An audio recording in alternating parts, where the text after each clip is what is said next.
Shalom dan selamat pagi. Saya ucapkan kepada semua yang saya kasihi di dalam nama Tuhan Yesus Kristus. Apa kabar semua? Saya harap semua dalam keadaan sehat.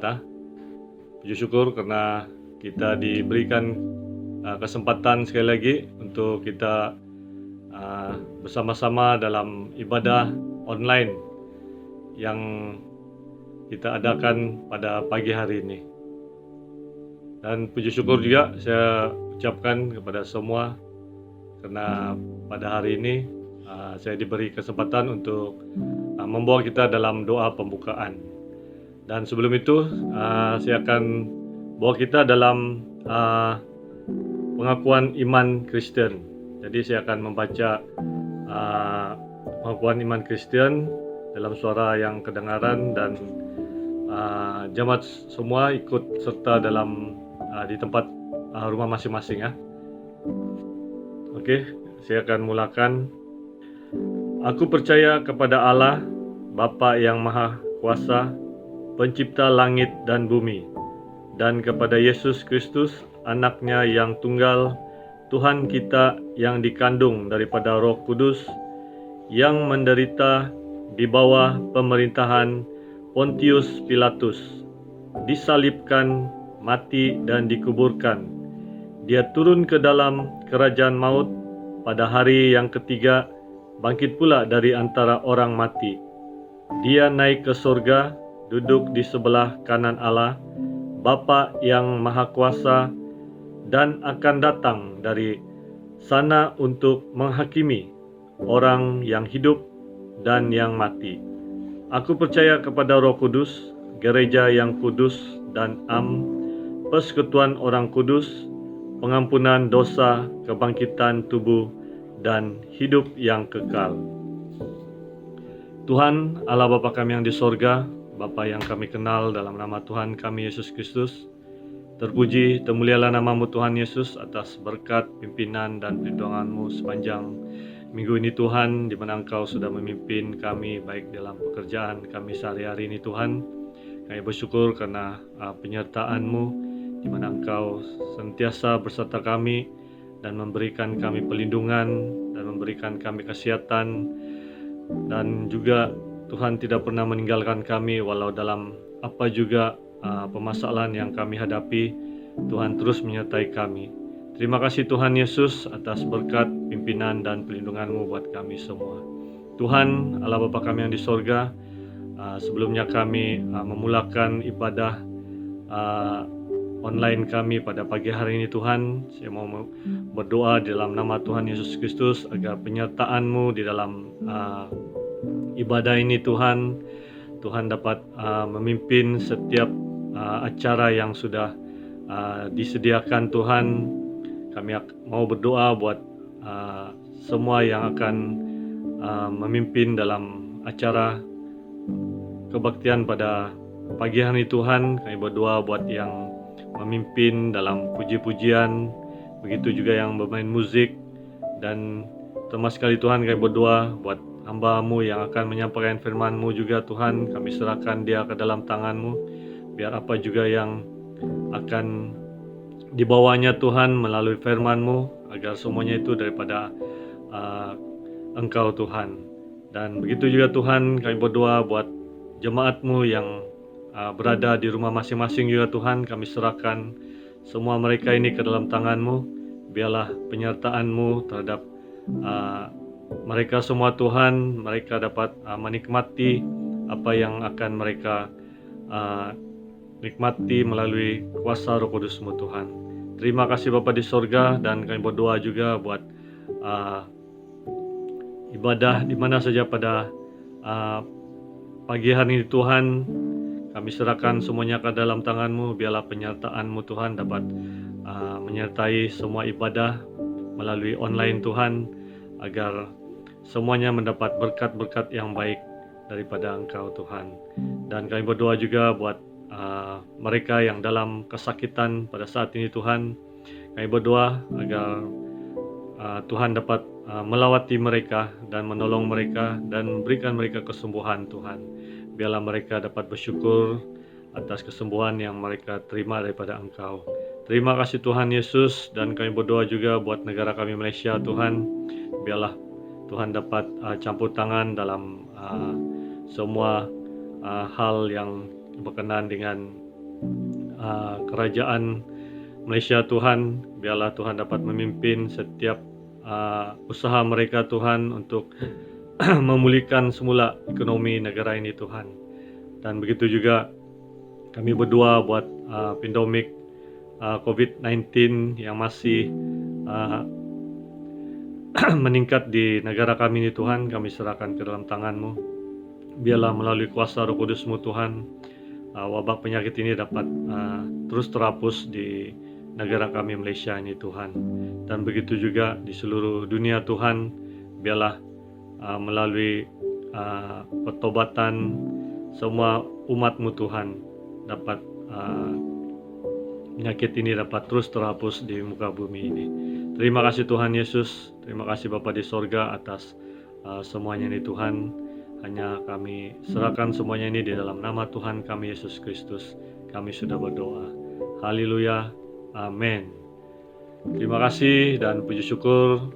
Dan pada masa ini saya serahkan buat mereka yang akan membawa kita dalam puji-pujian. Shalom, selamat pagi semua jemaat Tuhan. Kita bersyukur terus diberi kesempatan beribadah secara online.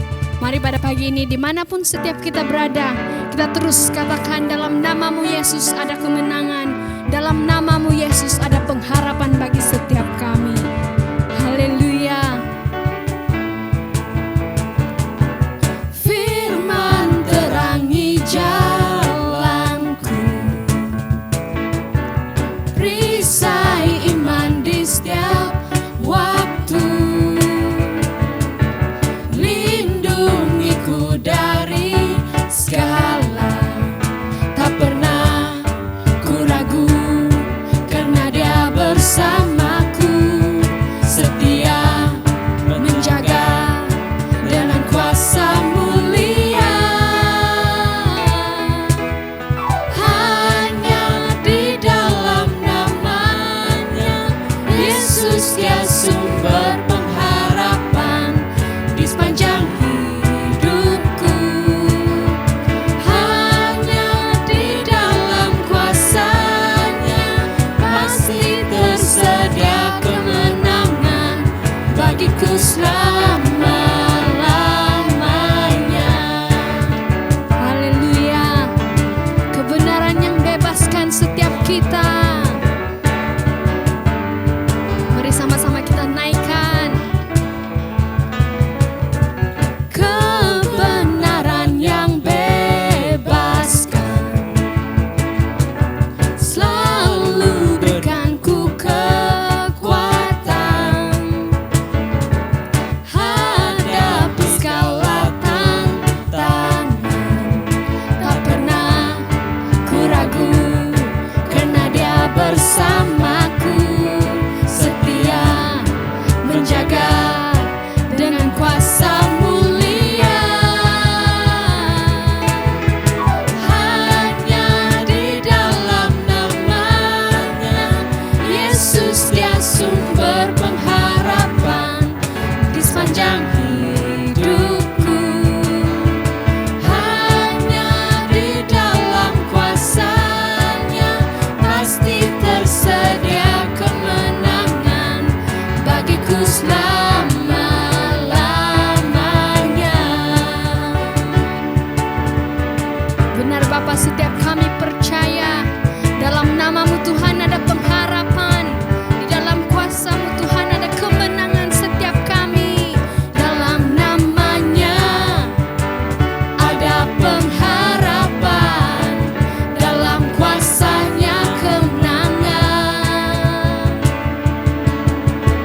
Dalam nama-Nya ada pengharapan. Dalam kuasa-Nya kemenangan. Hanya di dalam nama-Nya Yesus, Dia sumber pengharapan di sepanjang hidupku. Hanya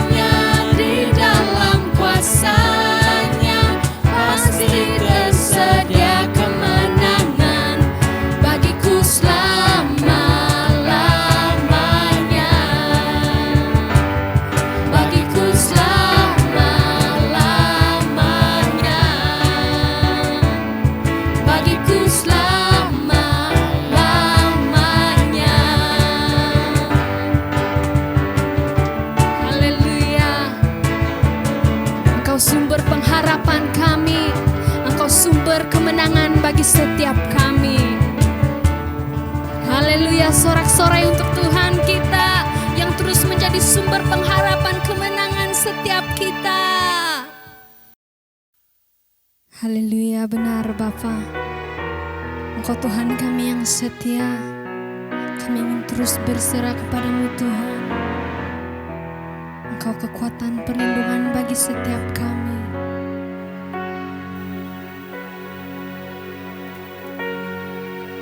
Firman-Mu berkata Kau besertaku, maka kuat roh dan jiwaku.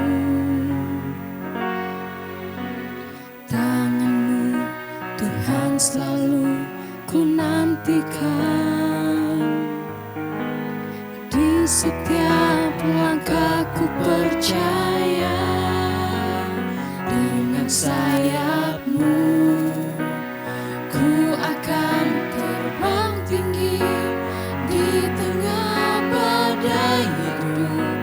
Ku tak menyerah, Kau kekuatan dan perlindungan bagiku, pertolonganku di tempat maha tinggi. Ku mengangkat tanganku, aku berserah. Kau ku nantikan, Kau yang ku sembah, Yesusku, Rajaku. Mari sekali lagi terus katakan. Firman-Mu berkata Kau besertaku, maka kuat roh dan jiwaku. Tangan-Mu Tuhan selalu ku nantikan, di setiap langkahku percaya. Dengan sayap-Mu ku akan terbang tinggi di tengah badai hidup. Ku tak menyerah, Kau kekuatan dan perlindungan bagiku, pertolonganku di tempat maha tinggi. Ku mengangkat tanganku, aku berserah. Kau ku nantikan, Kau yang ku sembah, Yesusku, Rajaku. Benar Bapa, setiap kami ingin terus berserah kepadamu. Kau Tuhan perlindungan kami, Kau Tuhan kekuatan setiap kami. Ingin kami terus serahkan kehidupan kami, kerinduan setiap kami, karena bagimu Tuhan tiada yang mustahil. Dengan sayap-Mu ku akan terbang tinggi di tengah badai hidup. Ku tak menyerah, Kau kekuatan dan perlindungan bagiku, pertolonganku di tempat maha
Tuhan tiada yang tidak mungkin. Mujizat-Mu Tuhan terus tersedia bagi setiap kami yang percaya. Engkau Tuhan kami yang setia, Engkau Tuhan kami yang sungguh baik. Haleluya,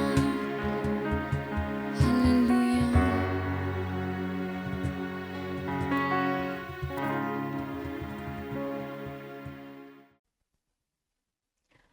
Shalom semua jemaat yang dikasihi Tuhan, jemaat yang diberkati Tuhan. Kita bersyukur pada pagi hari ini karena kita ada kesempatan untuk dapat terus belajar menjadi murid Tuhan Yesus, belajar firman Tuhan. Untuk kita dapat terus menghadapi hidup kita yang penuh dengan cabaran, penuh dengan pencobaan, penuh dengan segala macam tentangan. Tapi kita bersyukur karena kita punya Tuhan yang ajaib. Kita punya Tuhan yang luar biasa. Tuhan yang tidak pernah meninggalkan kita. Saya percaya di mana kita semua berada, Dia berserta dengan kita, Dia memberkati kita, dan Dia akan terus menuntun kita di dalam hidup kita. Pada pagi hari ini, ya kita bersyukur karena kita akan belajar firman Tuhan, biar firman Tuhan ini menjadi kekuatan untuk kita menghadapi hari-hari yang kita lalui. Ya, sebelum untuk kita mau teruskan firman Tuhan ini, mari kita berdoa supaya kita tenang dan dapat menerimakan firman Tuhan ini, menerimakan message daripada Tuhan untuk kita pada pagi hari ini. Mari saya pimpin kita semua di dalam doa. Tuhan Allah Bapa Surgawi, Tuhan yang kami muliakan dalam nama Tuhan Yesus.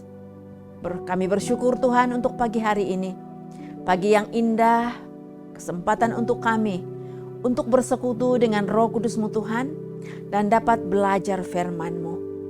Mari Tuhan, apapun situasi, apapun keadaan yang sedang kami alami di saat ini, beri kami masa yang sangat sederhana ini, masa yang tenang untuk kami dapat belajar firman-Mu.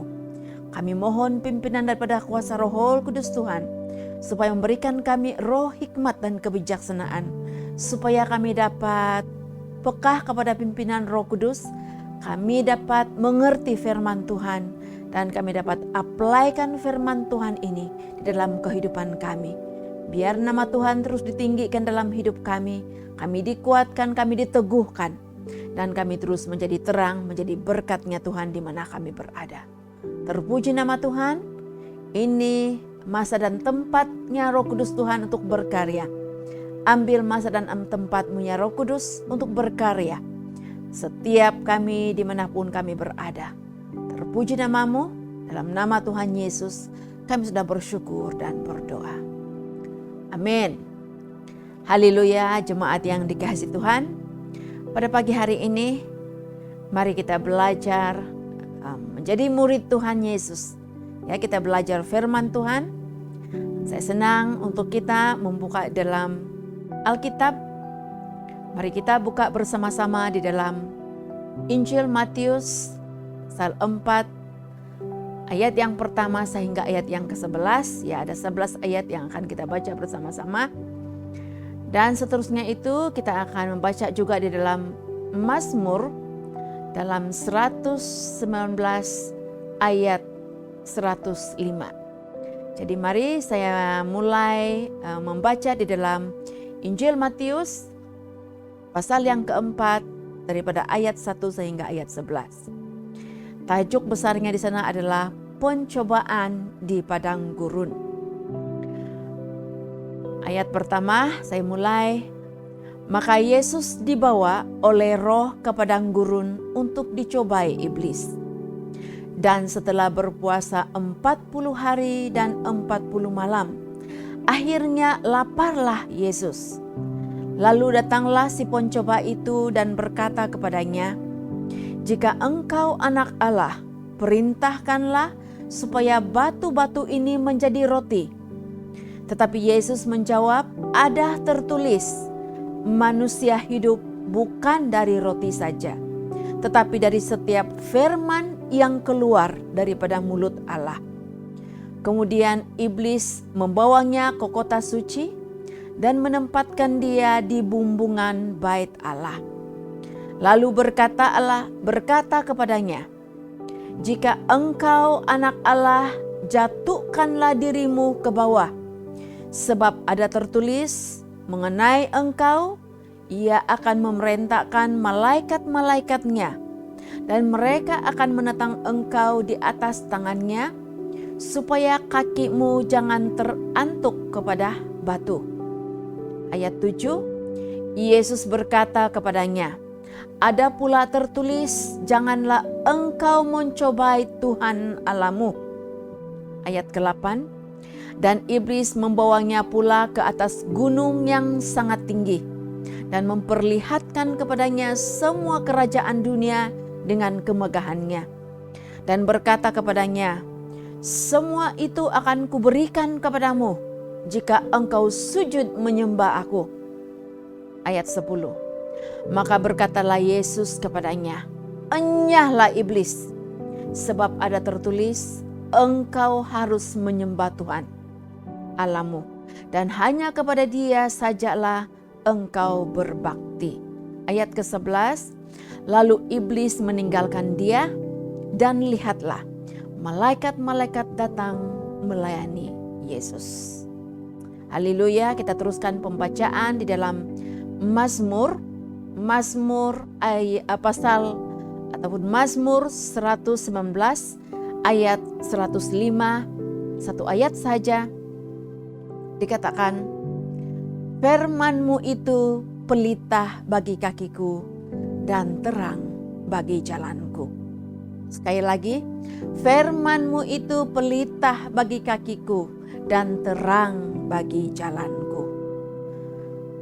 Jemaat yang dikasihi Tuhan, daripada dua teks pembacaan ini, saya membawa satu topik ataupun fokus tema untuk firman Tuhan pada pagi hari ini, yaitu firman Tuhan terang bagi jalanku.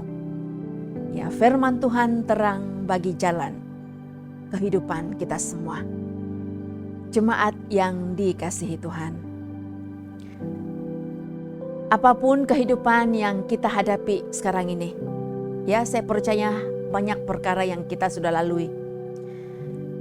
Kehidupan kita yang sudah menghidupi ataupun sudah membudayakan norma baru.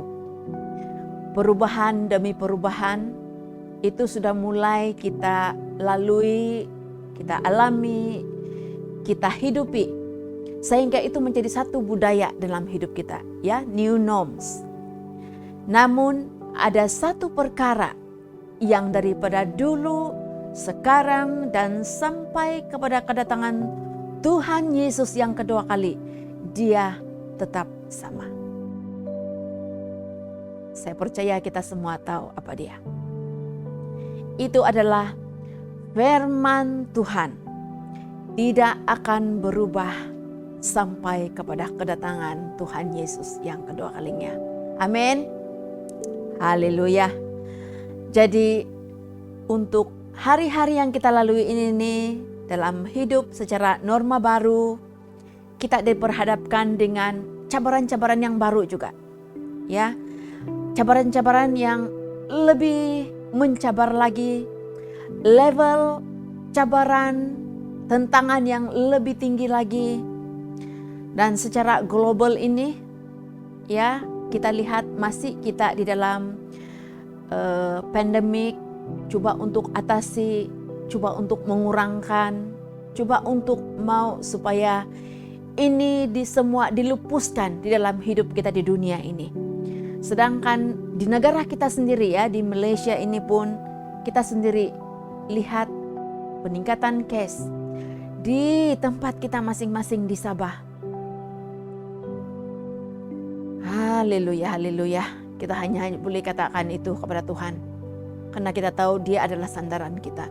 Melihat kepada angka makin meningkat, secara manusiawi kita pun rasa gentar, rasa tidak senang dengan keadaan ini. tapi untuk orang-orang yang percaya kepada Tuhan, untuk orang-orang yang beriman. Kekuatan kita, pengharapan kita hanya kepada Tuhan Yesus yang senantiasa memberikan kita pertolongan, memberikan kita perlindungan, memberikan kita pengharapan. Apapun yang kita alami, apapun yang kita lalui, pada saat ini saya percaya ada ramai anak-anak Tuhan yang juga dijangkiti oleh virus COVID. Mari di mana Anda berada, bertenang di hadapan Tuhan karena kita percaya dalam segala keadaan yang berlaku ini ada sebab, ada reason kenapa perkara itu berlaku dalam hidup kita. Di mana Anda diletakkan, jadilah terang, jadilah garam. Karena Tuhan mau kita terus bersinar. Apapun keadaan kita, Tuhan mau kita terus menjadi anak-anak Dia yang menjadi terang, menjadi garam Dia. Jadilah blessing di mana Anda berada. Berkati setiap siapa di sekitar Anda. Biar nama Tuhan ditinggikan, biar nama Tuhan dimuliakan. Dan percaya bahwa kamu tidak sendirian. Tuhan menyertai, Roh Kudus Tuhan menjadi penolong kita yang setia. Ya, haleluya, haleluya. Kita sebagai orang yang percaya juga tidak lari daripada berhadapan dengan semuanya itu. Ya, tapi seperti yang saya sudah katakan tadi itu, kita bersyukur, sungguh-sungguh bersyukur karena firman Tuhan katakan, pencobaan-pencobaan yang kamu alami adalah pencobaan-pencobaan yang biasa, yang mampu kita atasi, yang Tuhan beri kita kemampuan untuk berhadapan. Ya, itu kita boleh lihat dalam 1 Korintus pasal 10 ayat 13. Ya, sebab pada waktu kita dicobai, pada waktu kita berhadapan dengan cabaran, Tuhan memberikan kita jalan keluar sehingga kita dapat menanggung Dia. Jadi jangan berhenti harap kepadanya, karena Tuhan sudah janjikan jalan keluar untuk segala perkara. Oke, jadi kita harus sadar bahwa dalam sepanjang hidup kita ini, dalam norma yang baru ini, kita sedang berada di dalam suatu arena, ya, yang perlu kita perjuangkan, ya, arena peperangan yang hebat terhadap penguasa-penguasa yang walaupun sudah pun kita berhadapan dengan cabaran-cabaran, dengan new norms ini, penguasa-penguasa jahat juga tidak akan berhenti untuk memberikan pengaruh-pengaruh, coba untuk mempengaruhi, coba untuk mematahkan semangat kita, coba untuk mau supaya kita tidak setia, kita tidak taat kepada satu-satunya pengharapan kita, yaitu Tuhan Yesus.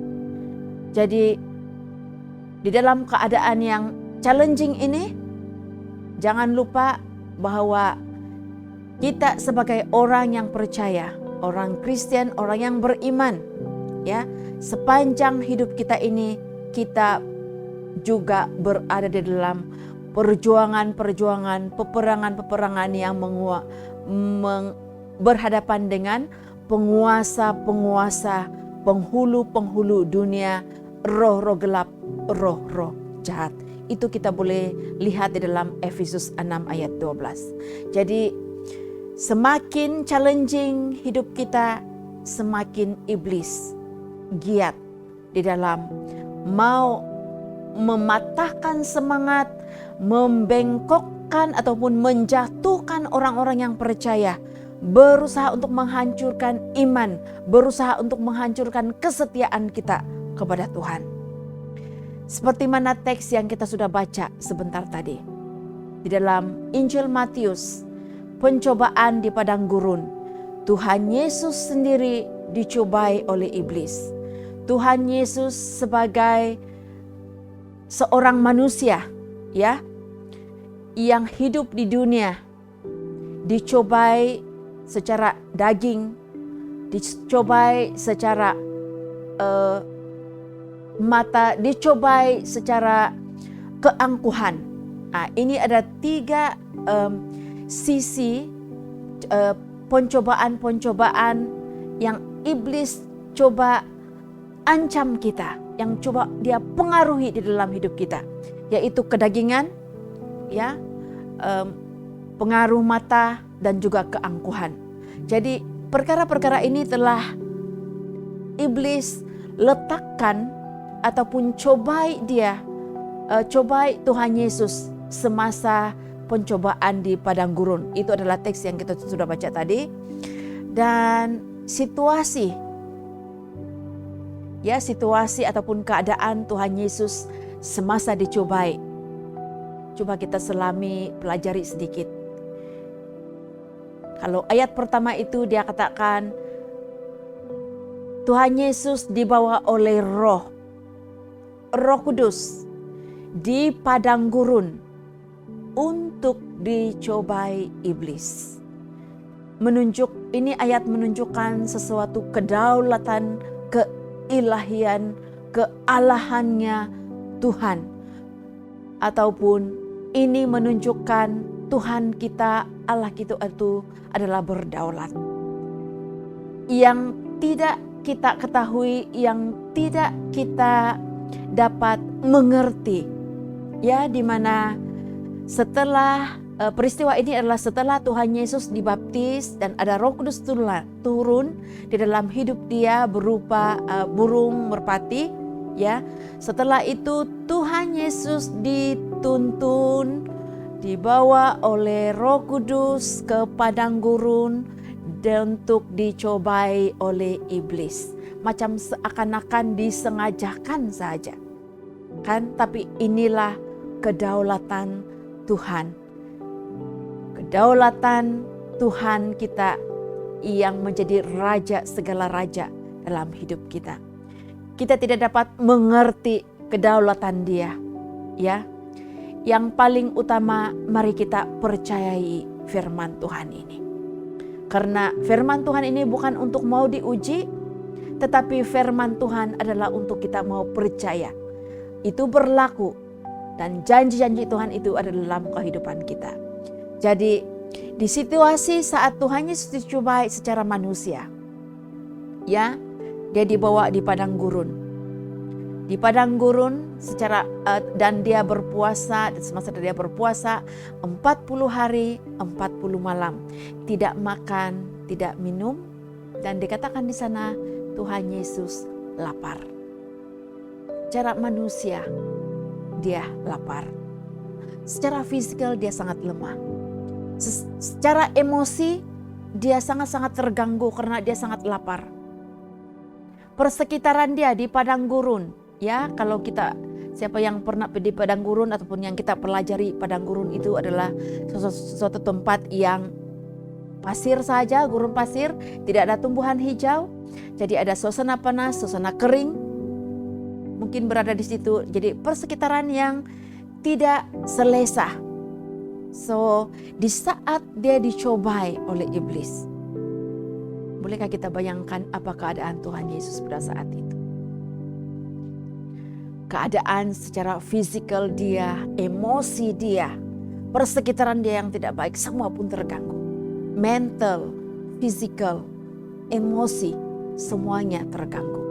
Keadaan kita sekarang, apapun situasi kita, dalam kesakitan secara fisikal, emosi karena anxiety dengan keadaan COVID yang sedang meningkat, keluarga perlukan makan minum, ya, material, perlukan keuangan dalam krisis ekonomi. Itulah keadaan-keadaan yang kita sedang hadapi sekarang ini. Kelemahan tubuh, perlu obat-obatan, perlu perbelanjaan. Anak-anak yang sedang dalam pembelajaran pun, dalam PDPDR, itu pun merupakan sesuatu yang mengganggu ibu bapa. Karena perlu berada di rumah dan senantiasa memantau anak-anak. Tapi sebalik keadaan itu, sesuatu yang sangat baik yang saya pelajari, PDPDR mengajar ibu bapa sangat bertanggung jawab. Karena tidak bergantung penuh kepada guru-guru di sekolah, tapi mulai menjadi guru di rumah, mulai menjadi suatu yang menuntun anak-anak di rumah. Dan itu memberikan sesuatu, ibu bapak dorongan, ya, sehingga melakukan tanggung jawab. Dan itu sebenarnya Tuhan mau tanggung jawab ibu bapak kepada anak-anak. Mendidik anak-anak itu daripada rumah, mendidik mereka dengan firman Tuhan, mendidik mereka dengan pengetahuan, mendidik mereka dengan knowledge yang sesuai dengan umur dan peringkat umur mereka. Jadi di sebalik keadaan PDPDR ini, sesuatu yang baik, yang motivasi yang baik yang kita boleh pelajari adalah itu mendekatkan dan membuatkan ibu bapak lebih bertanggung jawab kepada anak-anak, melakukan tanggung jawab. Ya, jadi selamat ber-PDPDR, belajar daripada rumah untuk anak-anak sekolah, dan sebagai ibu bapak juga yang memantau anak-anak di rumah. Ya, jadi ya, kita boleh bayangkan keadaan cabaran-cabaran yang kita hadapi sekarang ini.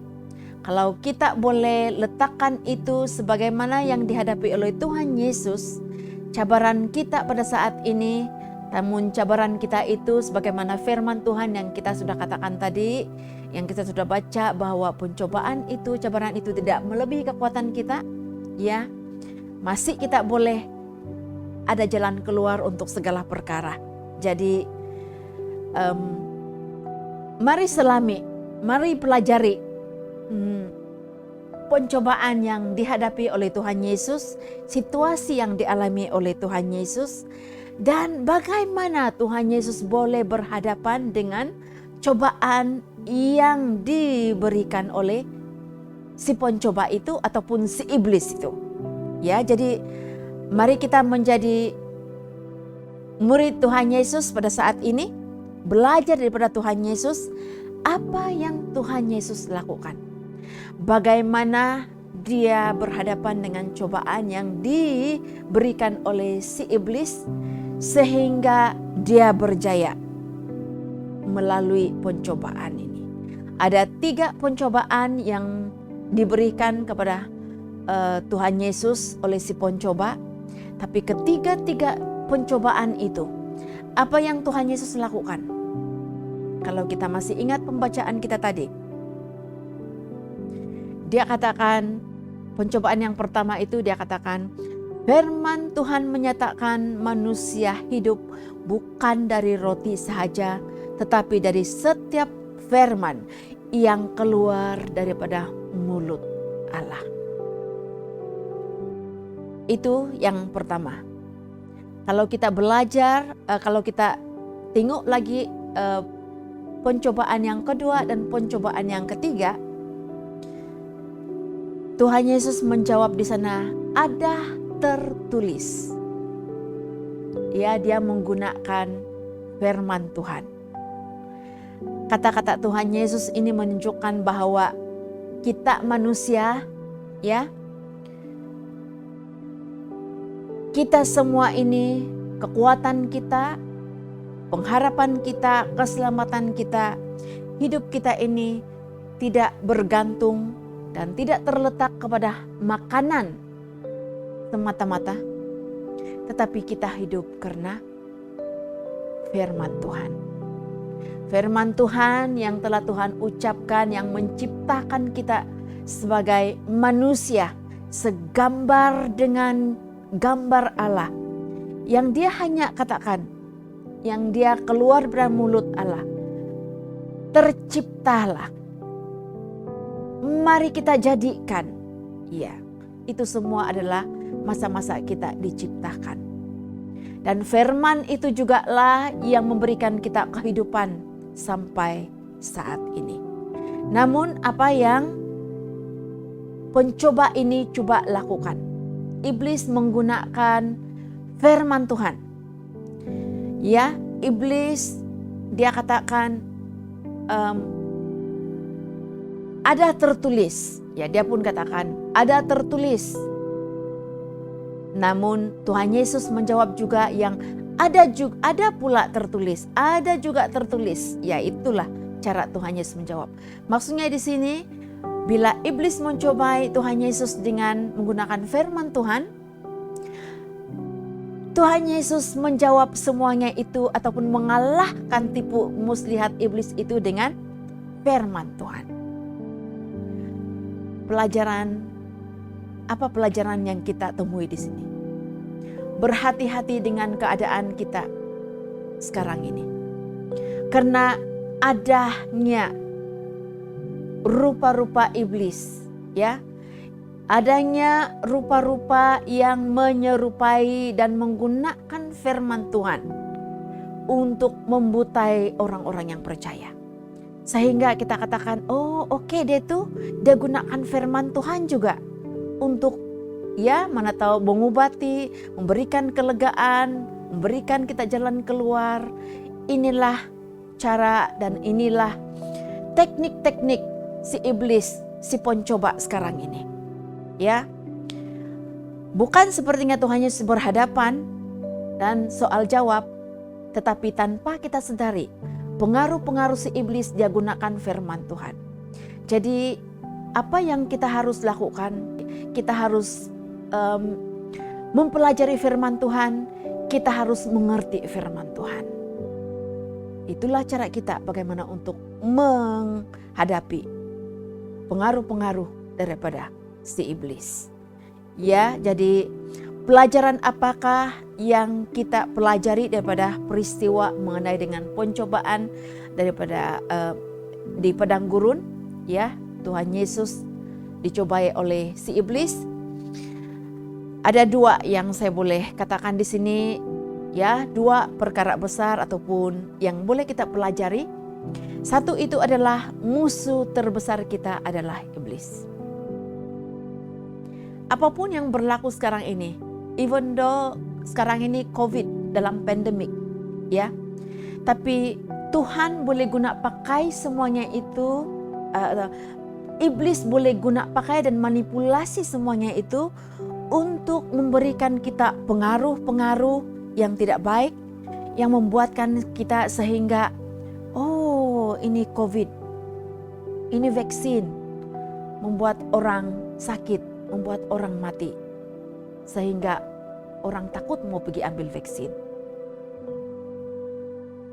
Saya senang untuk satu pernyataan mengenai dengan vaksin. Dia katakan, kalau kita mengambil vaksin, itu menunjukkan bahwa kita mengasihi.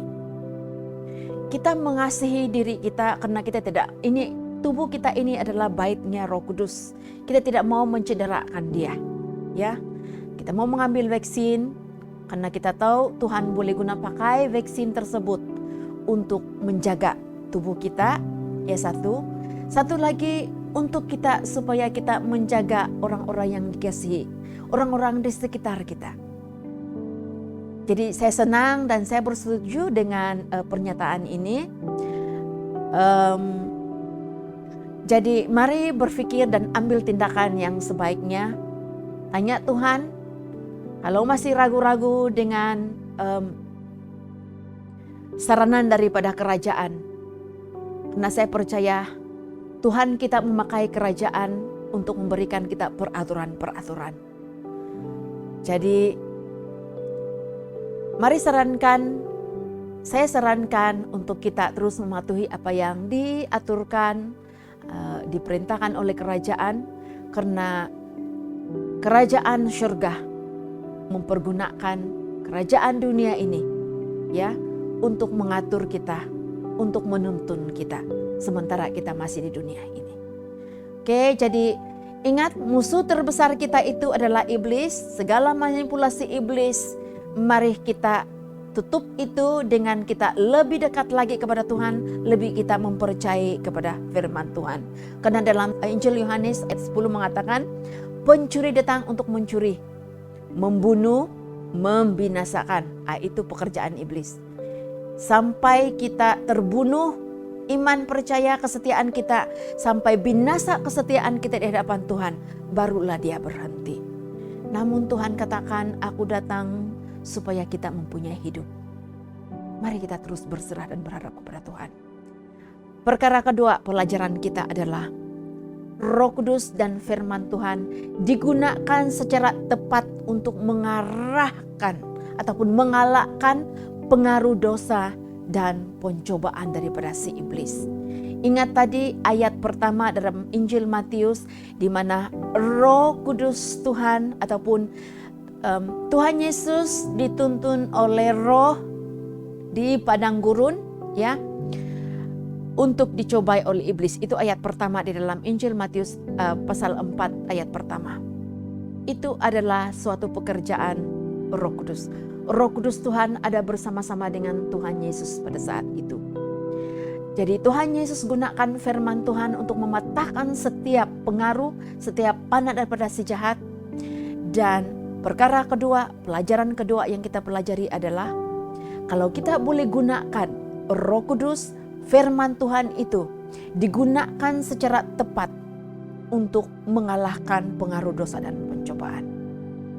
Bagaimana untuk kita menggunakan firman Tuhan dan Roh Kudus ini dengan tepat? Ada beberapa perkara, ya, oke. Mari bersama dengan saya untuk sedikit masa lagi. Oke. Bagaimana untuk menggunakan firman Tuhan itu secara tepat? Perkara pertama, ya, sadari bahwa firman Tuhan itu berkuasa. Amin. Firman Tuhan itu berkuasa. Ada kuasa untuk melawan pengaruh daripada iblis. Karena kita punya lawan itu bukan darah dan daging, bukan sesama kita, tapi lawan kita itu adalah penguasa-penguasa di udara, penghulu-penghulu di udara. Jadi kita boleh lawan dia dengan firman Tuhan karena firman Tuhan itu berkuasa. Pada mulanya adalah firman, firman itu bersama-sama dengan Allah dan firman itu adalah Allah sendiri. Ya. Sebelum kita boleh guna pakai firman itu dan ada kuasa itu dalam kehidupan kita, kita harus mempersiapkan diri kita, ya. Kita harus disucikan, kita harus minta supaya firman itu tinggal di dalam hidup kita. Baru kita boleh guna pakai firman itu dan firman itu boleh memberikan kita kuasa untuk mengalahkan pengaruh daripada si iblis. Oke, itu yang pertama.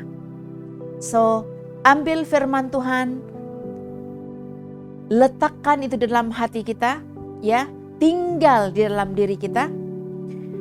Dan dalam Yohanes 15 ayat 7 mengatakan, mintalah apa saja kamu kehendaki dan kamu akan menerimanya. Kalau firman Tuhan tinggal di dalam diri kita. Haleluya. Oke, perkara yang kedua. Ini bagaimana untuk kita gunakan firman Tuhan itu secara tepat. Tulis dan hafal firman Tuhan itu dalam hati dan pikiran kita. Penuhi hati dan pikiran kita ataupun kehidupan kita dengan firman Tuhan. Ya, bagaimana kita mau melakukan semuanya itu? Sebelum kita dapat penuhi firman Tuhan itu di dalam hati dan pikiran kita, kita harus mau supaya kita disucikan, kita dikuduskan. Pikiran dan hati kita dikuduskan, disucikan, baru firman itu akan masuk dalam hati dan pemikiran kita. Jadi buangkan segala kekotoran, segala perkara-perkara yang tidak baik dalam hati dan pemikiran kita, ya. Dan barulah firman Tuhan itu boleh masuk dan terus tinggal dalam hati dan pemikiran, dan biarlah Roh Kudus yang bertindak untuk terus melakukan supaya kita dapat mengalahkan penguasa-penguasa di udara, yaitu si iblis. Tertanam dalam hati itu maksudnya dia menjadi satu bahagian dalam hidup kita. Jadi jadikan firman Tuhan itu sesuatu budaya ataupun suatu cara hidup di dalam hidup kita. Amalkan senantiasa, tanamkan dalam hati, tanamkan dalam pemikiran. Oke? Perkara yang seterusnya, yang ketiga, ya, satu kita kita katakan bahwa firman Tuhan itu berkuasa. Lepas itu kita kena hafal firman Tuhan tersebut, taruhkan dalam hati dan pemikiran. Bagaimana kita harus persiapkan hati dan pikiran, buangkan segala kotoran, baru boleh masuk itu firman Tuhan. Yang ketiga, renungkan firman Tuhan itu siang dan malam. Ya, Ulangan 6 ayat 6 mengatakan, apa yang kuperintahkan kepadamu pada hari ini haruslah engkau perhatikan. Haruslah engkau mengajarkannya berulang-ulang kepada anak-anakmu. Begitupun juga di dalam Kolose 3 ayat 16 katakan, hendaklah perkataan Kristus diam dengan segala kekayaannya di antara kamu. Jadi mari ambil perkara ketiga ini, renungkan firman Tuhan itu siang dan malam. Jadikan dia seperti dalam Mazmur 1 ayat 2 mengatakan, kesukaan kita itu adalah Taurat Tuhan. Merenungkan Taurat itu siang dan malam. Ada satu hamba Tuhan yang menyarankan, kalau kita belum memulai untuk membaca firman Tuhan, boleh satu cadangan yang dia cadangkan adalah mulai baca firman Tuhan itu mulai daripada perjanjian baru, ya, mulai 3 pasal setiap hari. Selepas itu baru mula kepada perjanjian lama, dan pasti dalam 1 tahun kita boleh habiskan seluruh Alkitab. Jadi kalau yang belum memulai, mari mulai renungkan itu. Mulai untuk mau menghafal, mulai merenungkan itu siang dan malam. Karena pada akhir-akhir ini, kalau kiranya tidak ada ayat Alkitab ataupun Alkitab yang kita tengok, kita tidak ada buku Alkitab, tidak ada lagi dalam multimedia ataupun dalam alat-alat gadget kita hanya berpandukan kepada apa yang ada dalam hati kita, apa yang ada dalam pikiran kita, apa yang kita sudah hafal, ayat-ayat firman Tuhan. Oke, itu perkara ketiga. Perkara yang keempat, ucapkan ayat-ayat yang telah dihafal pada saat kita dicobai.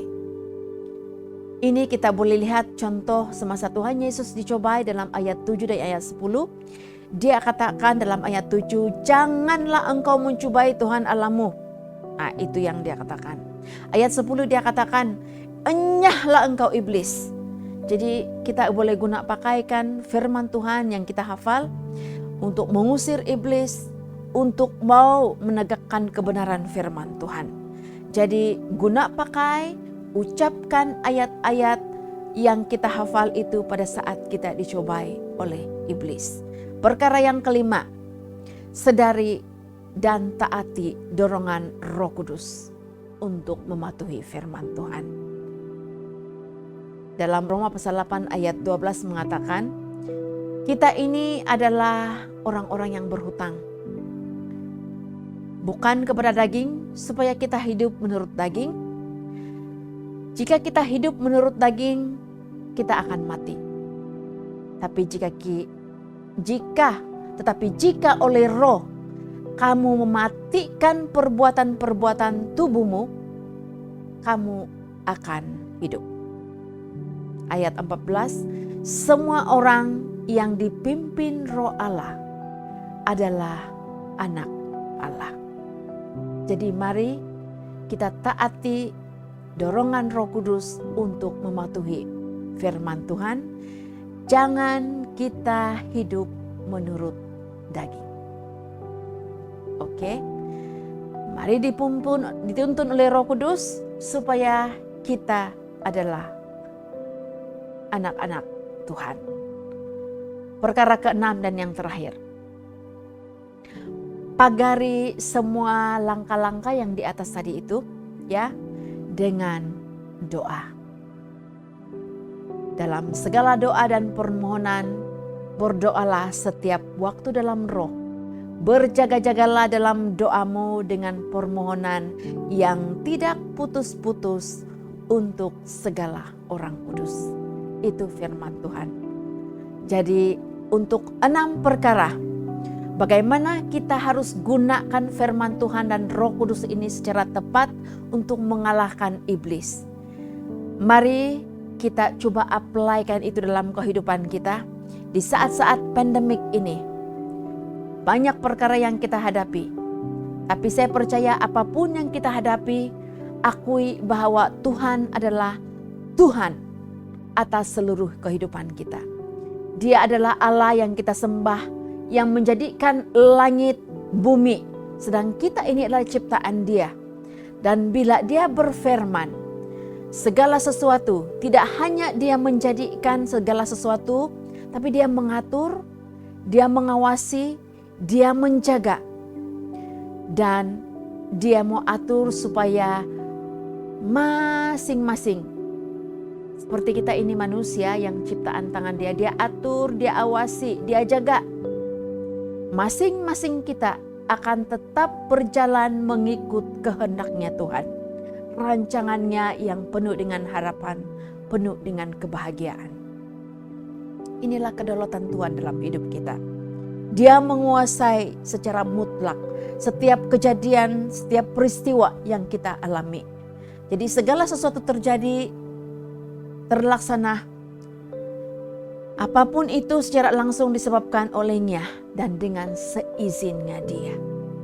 Apapun yang Anda hadapi sekarang ini, pergumulan apapun yang dihadapi sekarang ini, apapun tekanan yang kita hadapi sekarang ini, apapun keadaanmu, mari datang kepada Tuhan.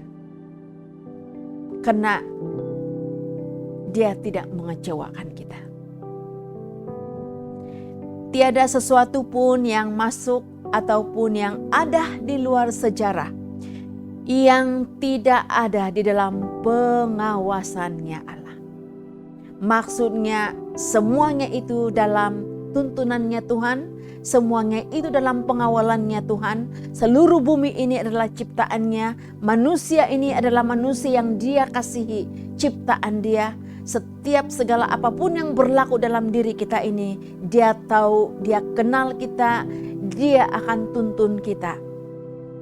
Yang paling utama, kita taat dan setia kepada Dia, akur kepada perintahnya, akur kepada tuntunan Roh Kudus, mematikan daging, mengeluarkan segala kotoran-kotoran moral dalam hati dan pemikiran, menaruhkan firman Tuhan, menyematkan firman Tuhan di dalam hati dan pemikiran kita. Pasti kita akan menang. Dan saya percaya Dia memberikan kita jalan keluar. Karena Dia Tuhan kita yang sangat baik. Mari kita belajar untuk berserah. Mari kita belajar untuk taat. Mari kita belajar untuk setia kepada firman Dia.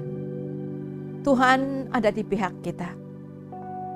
Dia menjanjikan kemenangan dalam segala keadaan yang kita alami. Haleluya, haleluya. Hanya itu perkongsian firman Tuhan. Kalau kita masih boleh ingatkan bagaimana untuk menggunakan firman Tuhan tadi. Sadari bahwa firman Tuhan itu berkuasa. Tulis dan hafal firman Tuhan itu di dalam hati dan pemikiran kita. Renungkan firman Tuhan itu siang dan malam dalam hidup kita. Setelah itu ucapkan itu di saat kita dicobai, di saat kita berhadapan dengan pergumulan, ucapkan itu. Ucapkan janji-janji Tuhan dalam hidup kita. Sedari dan taati dorongan Roh Kudus. Dan terus tetaplah berdoa. Tetaplah berserah, tetaplah setia hanya kepada Tuhan. Haleluya, haleluya, haleluya. Terima kasih dengan perhatian. Terima kasih dengan perhatian yang telah diberikan untuk firman Tuhan. Hanya ini perkongsian firman Tuhan untuk pagi hari ini. Kiranya kita dapat aplikasikan itu dalam hidup kita. Mohon tuntunan dan pimpinan dari Roh Kudus supaya kita dimampukan. Mari kita bersyukur dan berdoa. Tuhan Bapa Syurgawi, terima kasih untuk firman-Mu. Kami pelajari mengenai dengan pencobaan yang dialami Tuhan Yesus oleh si iblis. Dan saat ini Tuhan Yesus, kami pelajari bahwa keadaan-keadaan yang kami alami sekarang ini adalah suatu pencobaan-pencobaan yang kami hadapi di dalam hidup kami. Banyak keadaan yang kami alami, banyak perkara yang kami tidak pahami, banyak perkara di depan kami yang kami tidak pasti. Tapi kami bersyukur karena kami punya Tuhan yang begitu mengasihi kami, yang menjanjikan di hadapan kami hari depan yang penuh bahagia, bahkan memberikan kami suatu jalan keluar akan segala perkara. Firman Tuhan yang Engkau telah ajar kepada kami lewat firman-Mu, biarlah Tuhan kami dapat guna pakai itu untuk kami dapat berhadapan dengan segala pencobaan, segala tentangan, segala cabaran di dalam dunia ini. Sehingga apapun yang kami alami Tuhan, kami tetap terus teguh dan beriman di hadapan-Mu. Bahkan Tuhan Yesus, kami terus menjadi murid-Mu Tuhan. Dan kami dimampukan untuk memuridkan orang lain di sekitar kami. Kami tidak mampu dengan kekuatan kami sendiri. Tapi kami mampu karena Roh Kudus Tuhan menjadi penolong kami yang setia. Tolong kami ya Roh Kudus supaya kami dapat apply-kan setiap saranan-saranan yang kami sudah pelajari sebentar tadi. Biar itu menjadi suatu kekuatan dalam hidup kami untuk berpegang dan terus memegangkan iman percaya kami hanya kepadamu. Terpuji namamu, kami bersyukur dan berdoa hanya dalam nama Tuhan Yesus, Tuhan dan Juru Selamat semua, setiap pribadi kami. Amin. Haleluya. Tuhan memberkati. Jemaat yang dikasihi Tuhan, kita sudah sampai ataupun di pengakhiri kebaktian kita. Kita bersyukur karena kita sudah menaikkan puji-pujian syukur bagi Tuhan, dan kita sudah mendengar yaitu suara Tuhan yang kita sudah dengar sebentar tadi, yaitu melalui hambanya yang dipakai pada hari ini, dan melalui firman yang dia bawa untuk kita agar akan menjadi satu berkat kekuatan bagi kita pada hari ini. Mari saya bawa kita untuk mengakhiri yaitu doa penutupan pada pagi hari ini. Mari kita sama-sama berdoa, yaitu doa Bapa. Bapa kami yang di surga, dikuduskanlah namamu, datanglah kerajaan-Mu, jadilah kehendak-Mu di bumi seperti di surga. Berikanlah kami pada hari ini makanan kami yang secukupnya, dan ampunilah kami akan kesalahan kami, seperti mana kami juga mengampuni orang yang bersalah kepada kami. Dan jangan membawa kami ke dalam percobaan, tetapi lepaskanlah kami daripada yang jahat, karena Engkau lah yang mempunyai kerajaan, kuasa, dan kemuliaan sampai selama-lamanya. Amin.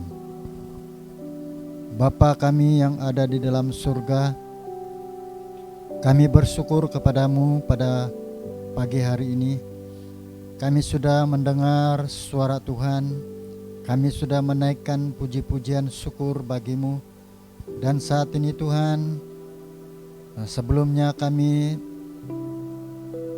mengakhiri yaitu kebaktian kami doakan setiap jemaat kami yang sama-sama mengikuti acara kebaktian di dalam talian online pada pagi hari ini, supaya melalui kebenaran firman Tuhan yang kami sama-sama dengar sebentar tadi, biarlah itu menjadi satu kekuatan bagi kami untuk mendekati Engkau ya Tuhan. Biarlah firman-Mu itu akan bertumbuh di dalam setiap pribadi kami, supaya kami sungguh-sungguh untuk mendekati Engkau. Terima kasih Tuhan. Kami juga mau berdoa bagi setiap jemaat kami yang sudah mendengar kebenaran firman-Mu pada pagi hari ini. Kiranya Engkau memberkati kami semua Tuhan. Dan kami juga mau berdoa bagi jemaat yang tidak sempat bersama-sama kami.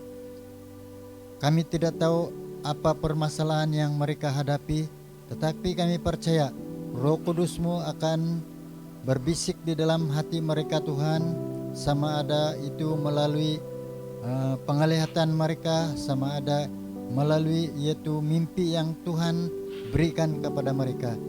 Tuhan Yesus, kami juga berdoa bagi jemaat kami yang mengalami kelemahan tubuh badan maupun yang mengalami masalah baik di segi keluarga, rumah tangga dan juga ekonomi maupun pekerjaan. Tuhan, kami doakan mereka supaya Engkau memberi mereka kekuatan, memberi mereka kesabaran, yaitu untuk menghadapi segala permasalahan yang mereka hadapi, supaya mereka dapat menyerahkan semua kekhawatiran dan permasalahan mereka itu ke dalam tangan Tuhan, supaya Tuhan dapat yaitu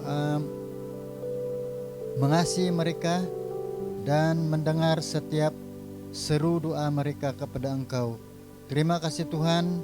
Kami juga mau berdoa khusus bagi Ibu yang telah membawa kami di dalam kebenaran firman-Mu sebentar tadi. Kami doakan khusus bagi Ibu ini. Dia juga sebagai ibu dan juga sebagai kepala rumah tangga. Kami doakan dia Tuhan, baik di segi kesehatannya, baik di segi pekerjaannya Tuhan. Kami doakan supaya Engkau memperhati dan melindungi dia. Demikian juga saya doakan khusus bagi anak-anaknya Tuhan, supaya mereka senantiasa yaitu beriman kepadamu, mendekati Engkau sebagai Tuhan, supaya mereka menjadi terang, supaya mereka menjadi yaitu teladan dimanapun mereka berada.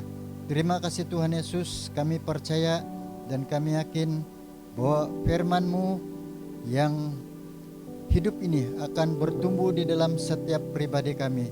Terima kasih Tuhan, kami kembalikan segala ucapan syukur kami kepadamu pada pagi hari ini.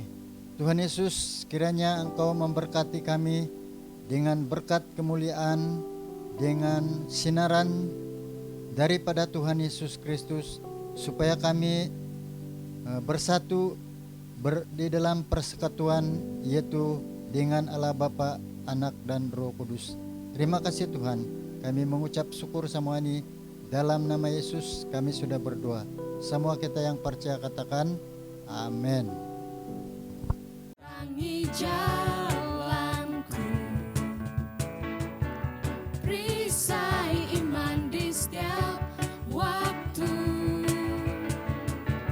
lindungiku dari segala, tak pernah ku ragu, karena Dia bersamaku, setia menjaga dengan kuasa mulia. Hanya di dalam namanya Yesus, Dia sumber pengharapan di sepanjang hidupku. Hanya di dalam kuasa-Nya pasti tersedia kemenangan bagiku selama-lamanya. Haleluya. Kebenaran yang bebaskan setiap kita. Mari sama-sama kita naikkan. Kebenaran yang bebaskan, selalu berikan ku kekuatan, hadapi segala tantangan. Tak pernah ku ragu, karena Dia bersamaku, setia menjaga dengan kuasa mulia. Hanya di dalam namanya Yesus, Dia sumber pengharapan di sepanjang hidupku. Hanya di dalam kuasa-Nya pasti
berpengharapan